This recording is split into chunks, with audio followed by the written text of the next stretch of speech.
wondered what kills plants in the ocean water? Well, our group is very concerned about what is killing plants, and we've decided to try to help and find out how to stop it. The most common pollution that is poured into the ocean is down the drain oil. Did you know that 363 million gallons of thrown away oil is poured into the ocean? Once this oil is poured into the ocean, it is killing ocean life, such as plants and even animals. Question and hypothesis. Our question is, how does man-made pollution affect the growth of a plant in a saltwater tank? Hypothesis. If pollution is dumped into the ocean, it would cover the plant's food source, and the chemicals would get into its roots. Then the chemicals and the food source would be blocked off. Then would the plant die because it's out of its natural habitat, or would it die because of the man-made pollution? How we set up our experiment. We first took 2 large tanks, about 5 gallons, and filled them with fresh water. We put enough water in the tanks to cover the plants and that so they could grow. After that, we filled the bottom with rocks so they could hold down the plants. When that was done, we put the tanks full of water and rocks into a room right next to a window so that they could get sunlight and make their own food. Then in one of the tanks, we put salt. In the tank, we put exactly 2 cups of salt. Then we mixed it around so it could dissolve. I let it sit in the room for about 30 minutes so the water would be clear and mixed well. Right after I let it sit, I put both the plants in the tank. I measured it every day and checked the color and if it was dead or alive. I also made sure it wasn't shrinking or if it was. Every day I would leave it alone until the afternoon and then I would collect all the data. The scientist we interviewed was Andrea Love, a marine biologist from Long Island. Mrs. Love loved the ocean and couldn't get enough of it. She went to college at the University of Rhode Island School of Oceanography to study biology and marine biology. She got a job at the U.S. Environmental Protection Agency's research lab.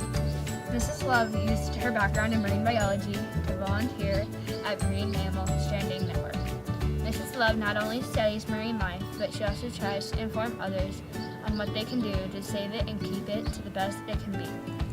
All chemicals that are found on land make their way into the waterways, then to the ocean.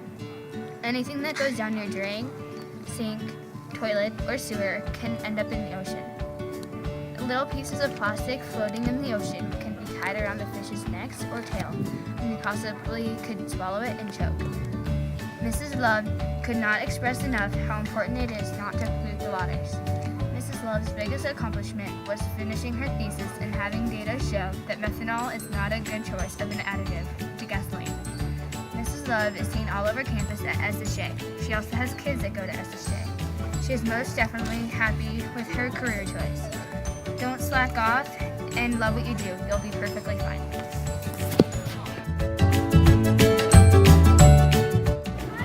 As a group, we learned that we needed a team leader.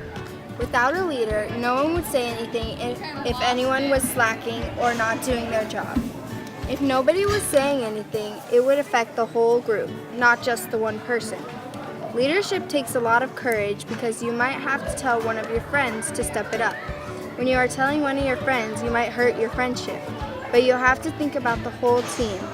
If you don't take that leadership, then it will affect your team when it's time to bring everything together.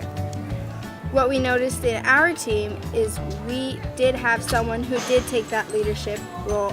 Without that, we would have been behind on what we are doing. We had to stand up to each other kindly and tell each other to get working. Without that, we would barely even be midway through the project. We are lucky someone said something. Our time management wasn't great, but it was good. Considering how great the project came out, we did most of our work on our own at home. Then we sent it to each other to edit it. Then the 1/4 that we didn't do on our own. We did it at school. I would say the next time I do this, I would try and do everything as soon as possible, but yet make it still great and even better. Conclusion. Our hypothesis was correct. We began our experiment thinking that putting pollution and salt into a freshwater plant's tank will eventually kill the plant. We figured that by doing this, the plant has the slightest chance of surviving the conditions the freshwater plant was given. Throughout this experiment, we have found that a plant depends upon its environment. That because we didn't give our plant a suitable environment to live in, the plant could not survive. We knew that the plant would not be able to healthfully grow. Because of this, the pollution surrounded and suffocated the plant. As a result, salt is killing from the root up. This freshwater plant that we experimented on depends on having a freshwater environment. After a week of observing the way salt and pollution would affect our freshwater plant, we have observed a freshwater plant needs fresh water to survive. In the end, our plant slowly withered away by decreasing in height, size, and color. We observed that first the root would change color and it would affect the leaves last.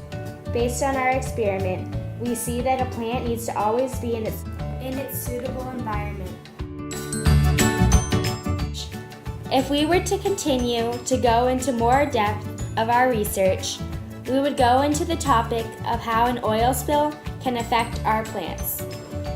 This would be a more extensive topic to go into depth about, because it does not stay on the topic of how pollution affects the growth of plants. Oil spills have the same effect, but with harsher conditions. It is an overwhelming substance that will block off the plant's food source, and in the end, the plant could not survive these harsh conditions. This is the future research we would go into more depth about for our experiment.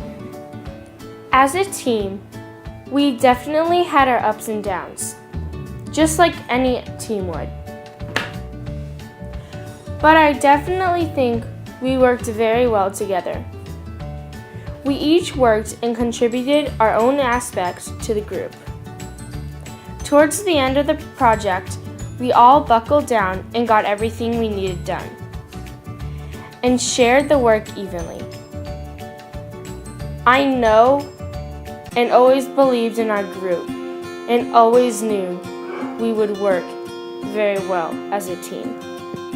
Thank you for letting us have this opportunity to study around